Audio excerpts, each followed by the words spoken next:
157 का, उसमें मखदूम साहब और चौधरी परवेज़ लाइचों के इत्तेहादी थे। हमने उनका साथ दिया। मखदूम साहब ने उस वक़्त हमें खुश दिली से कबूल किया और वेलकम किया। अब जब टाइम आया तो उन्होंने हस्ब रवायत हमारे पीठ में छुरा घोंपा, हमारे डटकर मुखालफत की। बिस्मिल्लाहिर्रहमानिर्रहीम। अस्सलाम वालेकुम नाज़रीन, मैं हूं आपका मेज़बान चौधरी गुलाम मुर्तज़ा। आप देख रहे हैं मेरा यूट्यूब चैनल टॉप न्यूज़। नाज़रीन, मैं इस वक्त मौजूद हूं पीपी 219 के उम्मीदवार राय आर साहब के पास, जो कि उम्मीदवार हैं पीपी 219 के। मैं इनका आपको थोड़ा सा तारफ़ भी करवा दूँ। सूबाई वज़ीर राय मनसब अली ख़ान साहब, उनके ये साहबजादे हैं। अब उम्मीदवार हैं पीपी 219 के, टिकट होल्डर हैं पाकिस्तान पीपल्स पार्टी के। आज इनसे कुछ बातें करेंगे। ईद के मौका है, ईद की मुबारकबाद भी देंगे। अस्सलाम वालेकुम राय साहब, क्या हाल है आपके? अल्लाह का शुक्र भाईजान, आप सुनाए खैरियत से हैं? सबसे पहले तो आपको ईद मुबारक हो भाईजान। बड़ी प्यारी प्यारी और मीठी मीठी ईद है, और मेरा आज इरादा बना है, मैंने कहा साहब राय साहब से जाके मीठी मीठी बातें करते हैं। बड़ी मेहरबानी, आपको भी ईद मुबारक। अहलियान मुल्तान, अहलियान पाकिस्तान, ख़ास तौर पर पीपी 219 के अवाम को मेरी तरफ से दिली ईद मुबारक। अच्छा राय साहब, मेरा सबसे पहले सवाल आपसे ये है कि आपका माशाल्लाह वाले साहब का बहुत वर्क है पीपी 219 में भी, हल्का 157 में भी, और आपका अपना बरादरी का बड़ा अच्छा माशाल्लाह बैंक वोट है। और अचानक ही ये क्या फ़ैसला हुआ है कि अफवाहें उड़ रही थी पाकिस्तान पीपल्स पीटीआई की, और एकदम पाकिस्तान पीपल्स पार्टी का आपने सरप्राइज़ दे दिया? उसमें गुजारिश ये है कि जो पिछला ज़िमनी इलेक्शन हुआ था 157 का, उसमें मखदूम साहब और चौधरी परवेज़ लाइचों के इत्तेहादी थे। हमने उनका साथ दिया। मखदूम साहब ने उस वक़्त हमें खुश दिली से कबूल किया और वेलकम किया। अब जब टाइम आया तो उन्होंने हस्ब रवायत हमारे पीठ में छुरा घोंपा, हमारे डटकर मुखालफत की, जिसकी वजह से हमने एक दफ़ा फिर जो है पाकिस्तान पीपल्स पार्टी में शमूलियत की, और गिलानी साहिबान की मेहरबानी है, उन्होंने हमें वेलकम किया। यहाँ पर मैं आपको एक चीज़ वाज़ेह कर दूँ, लोग कहते हैं जी पीपल्स पार्टी, हमारे तो भाई बेसिक जमात ही पीपल्स पार्टी है। राय मनसब साहब ने पहला इलेक्शन लड़ा 97 में पाकिस्तान पीपल्स पार्टी से। 2002 में राय साहब ने इलेक्शन लड़ा पाकिस्तान पीपल्स पार्टी के टिकट पर। फिर 2008 में काफ लीग का, चूंकि चौधरी परवेज़ इलाही साहब के हम पर एहसानात थे, जिसकी वजह से मजबूरन हमें पाकिस्तान मुस्लिम लीग काफ की तरफ से इलेक्शन लड़ना पड़ा। फिर जब गिलानी साहिबान आए पाकिस्तान पीपल्स पार्टी में, सैयद अली मूसा गिलानी को हमने सपोर्ट किया, लेकिन कुछ मजबूरियों की वजह से गिलानी साहब ने पाकिस्तान पीपल्स पार्टी और गिलानी साहब ने टिकट ना दिया, मजबूरन हमें नून लीग में जाना पड़ा। 2018 में फिर हम पीपल्स पार्टी में आए। 2023 में हम फिर पीपल्स पार्टी तो हमारा घर है, हम तो अपने घर में वापस आ गए हैं। और अल्लाह ताला के करम फजल से जो गिलानी साहिबान हैं वो इंतहाई मिलनसार, और जिस तरीके से उन्होंने वेलकम किया, हमें महसूस ही नहीं हुआ कि हम दोबारा अपने घर में आए हैं या क्या है। और इंशाअल्लाह ताला मरना जीना गिलानी साहिबान के साथ और पाकिस्तान पीपल्स पार्टी के साथ है, और ये रहेगा। नहीं, ये तो बड़ी ज़बरदस्त बात की आपने। सुबह का भूला, आप शाम को वापस अपने ही घर पे आ गए हैं। तो गिलानी साहब ने आपको वेलकम भी किया, और आपके बड़े पुराने मुरासम भी हैं पाकिस्तान पीपल्स पार्टी के साथ। और उसके बाद जब आप 2008 में उनके पास गए, चौधरी परवेज़ इलाही साहब के पास, काफ लीग में, प्रोटोकॉल तो उन्होंने भी बढ़ा दिया है राय साहब को, बेहद प्रोटोकॉल दिया है। इस पिछली हुकूमत में भी आपके वाला साहब भी चेयरमैन भी रहे हैं, वो शिकायत मीडिया शिकायत सेल था, या वो कौन सा शिकायत सेल था उसके, कंप्लेंट सेल के। तो अब फिर आप माशाल्लाह पीपल्स पार्टी में आ गए हैं। तो मौजूदा सियासी सूरत हाल के बारे में बेयकीनी ही सूरत हाल है, क्या इलेक्शन होंगे भी या नहीं होंगे? इस हवाले से कुछ थोड़ा सा ब्रीफ कर दें। देखें, जो सियासतदान होता है, जो मैदान में होता है, वो तो हरदम तैयार रहता है 24 घंटे इलेक्शन के लिए। हम भी, हमारा ग्रुप भी मुकम्मल तौर पर तैयार है, चाहे कल के बजाय आज इलेक्शन करवा लें तो। लेकिन जहाँ तक मुल्क की हालात और सिनेरियो, फिल वक्त मुझे इलेक्शन होता नज़र नहीं आ रहा। नहीं, इसकी वजह क्या है? पीटीआई वाले भी यही कह रहे हैं कि पीडीएम इलेक्शन से भाग रही है, और आप कह रहे हैं कि आप कल ही इलेक्शन करवा दें, हम बिल्कुल तैयार हैं। क्या वाकई पीडीएम इलेक्शन के लिए भाग रही है?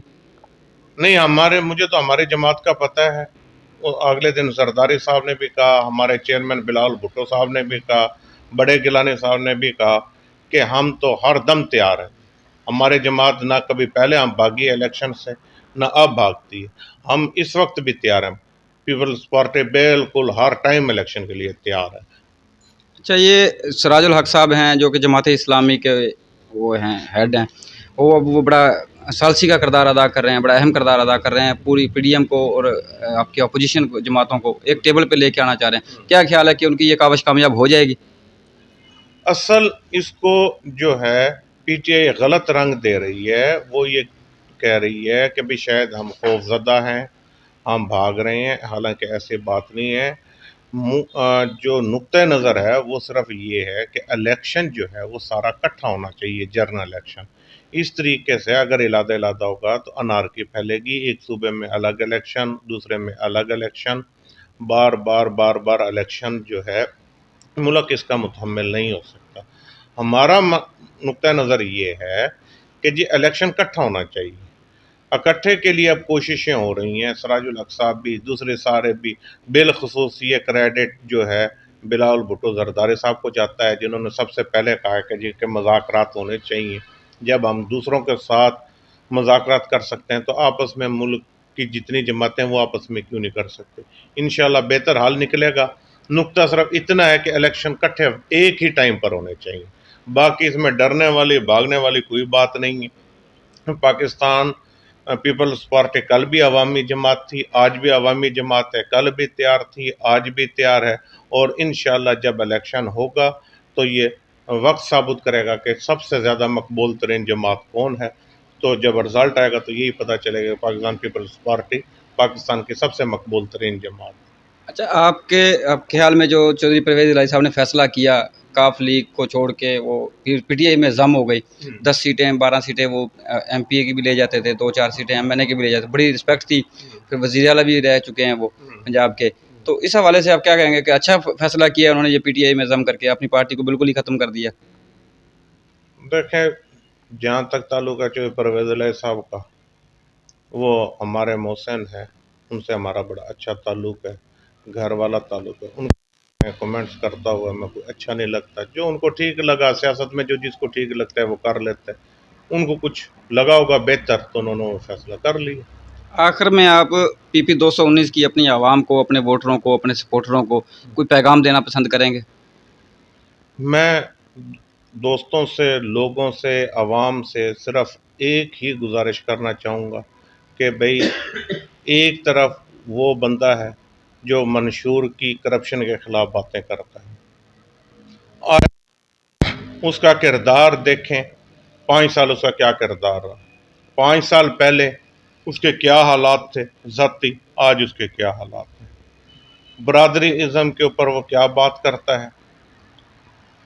कोई ऐसा मौका, कोई ऐसा गलत काम नहीं जो उसके हाथों ना हुआ। मिसाल के तौर पर अगर उसको नौकरियां मिली तो नौकरियां बेची गई हैं। जहाँ उसने नफरत का बीज बोने को, ये हमारे जो है बस्ती मानक में जो वकूआ हुआ, जो उसने नफरत का बीज बोया है वो आपके सामने है। फिर बद ज़ुबानी, बद कलामी हमारे लोगों के वोटों का मुतल्लिक करता है, एहसान फरामोश है। उन्हीं से वोट लेके इज़्ज़त बनाई और उन्हीं के ऊपर उसका नुकसान भी उन्हीं को पहुँचाया है। एक तरफ वो है जो कि कहता है कि जी कि भाई मैं ज़कात दूँगा और लोग मुझे वोट दे देंगे। हमारा किरदार, हमारा माज़ी बेदाग है। हम ये कहते हैं कि भाई लोगों को अच्छा बुरा पहचानना चाहिए। मैं तो इलेक्शन सिर्फ इस वजह से लड़ रहा हूँ कि एक तरफ ज़कात का के लोगों की सोच रखने वालों से मुकाबला, एक तरफ करप्ट लोगों से मुकाबला। देखते हैं कि लोग किसको तरजीह देते हैं, और मुझे बड़ी उम्मीद है कि लोग हमारा माजी देखते हुए हमें तरजीह देंगे, हमें कामयाब करेंगे, पाकिस्तान पीपल्स पार्टी को कामयाब करेंगे। जो ही पाकिस्तान पीपल्स पार्टी कामयाब होगी वो अवाम की ही कामयाबी होगी, और उसके समरात भी अवाम तक ही पहुँचेंगे इंशाअल्लाह।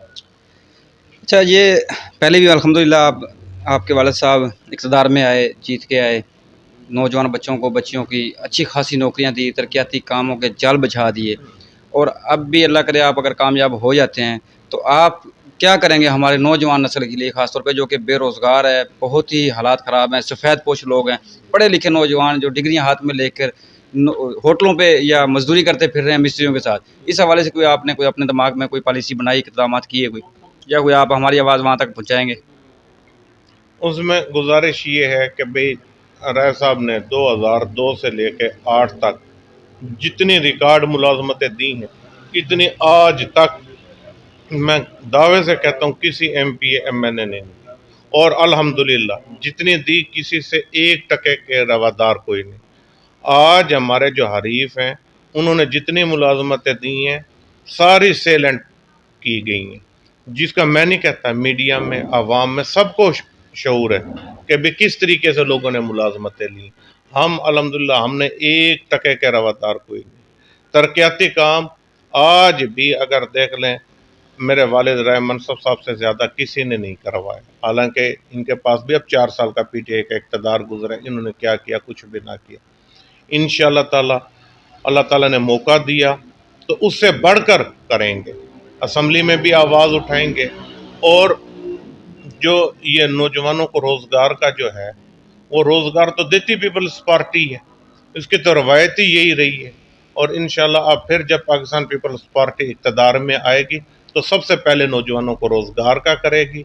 गरीब आदमी को, जैसे भुट्टो साहब ने नारा लगाया था रोटी कपड़ा और मकान, हम बिल्कुल उसी मंशूर पर अमल करेंगे, लोगों के लिए सहूलत पैदा करेंगे और उनको रोज़गार देंगे इंशाल्लाह।